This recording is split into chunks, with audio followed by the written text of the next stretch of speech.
Энэ хоёр робот хоорондоо тун эвтэй гинэ.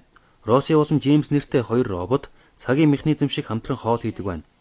Энэ нь маш ухаалаг програмаас илүү буюу тэд бодит цагт багаар ажилладаг. Өөрөөр хэлбэл урдаас цаг тохируулсан зүйл байхгүй гэсэн үг.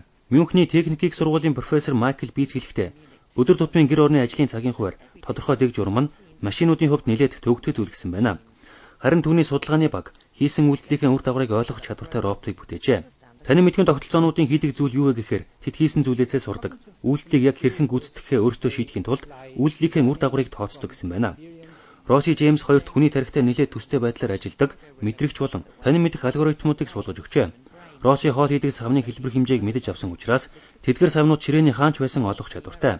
Гэхдээ тэрээр алдаа хийх юм бол жишээ нь халуун устай савнд зайцыг хийхдээ алдаа гаргасан бол суйрлагдсан мэдрэгчүүд нь команд өгч тэр шаардлагатай залруулгыг хийдэг гинэ. Профессор Биц хэлэхдээ роботуудыг өдөр тутмын ажлыг хамгийн үр дүнтэй байдлаар хийх чадвартай болгох тал дээр ажиллаж байгаа гэжээ.